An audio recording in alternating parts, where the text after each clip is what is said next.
Personally Bhagavat Gita में मुझे जो सबसे अच्छी बात लगती है वह स्थित प्रज्ञ के बारे में है।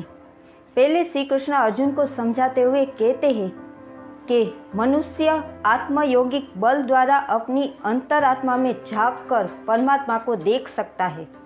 इसके लिए उसे समबुद्धि और कर्मयोग का आचरण करना है और स्थित प्रज्ञ बनना है। जो प्रश्न हम सबको हो रहा है वह अर्जुन को भी हुआ था, स्थित प्रज्ञ क्या होता है।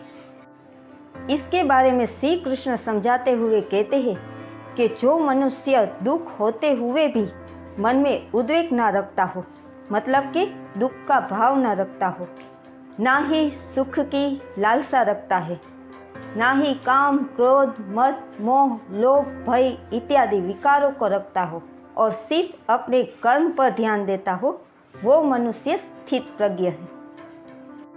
हम ये सोचे हम तो मनुष्य हैं, तो क्या हमें सुख और दुख की अनुभूति भी ना हो? क्या हम दुख में रोए भी नहीं? लेकिन ऐसा नहीं है। रो लो, लेकिन अपने आंसू के साथ दुख को भी बहा दो। अगर आपको गुलाब पसंद है लेकिन आपने कांटे के साथ उसे जकड़ के पकड़ रखा है तो आपको दर्द तो होगा ना, तो आपको इसे छोड़ना पड़ेगा। इसी तरह दुख को भी आपको छोड़ना पड़ेगा। अगर हम खुशी व्यक्त करना चाहते हैं तो खुशी को सेलिब्रेट भी करो, लेकिन ये खुशी हमारे ऊपर हावी नहीं होनी चाहिए।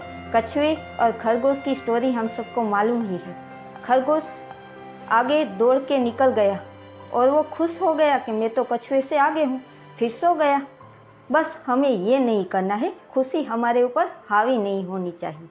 हर एक मनुष्य में थोड़े बहुत विकार तो होते हैं, लेकिन उस सबसे परे होकर हमें अपने कर्म पर ध्यान देना है। अपनी आत्मा में ही संतुष्ट होकर हम अपने कर्म करें। सुख दुख ये सारे भाव है वो बाह्य भाव है, लेकिन हमें अंदर से आत्मसंतुष्ट होना है।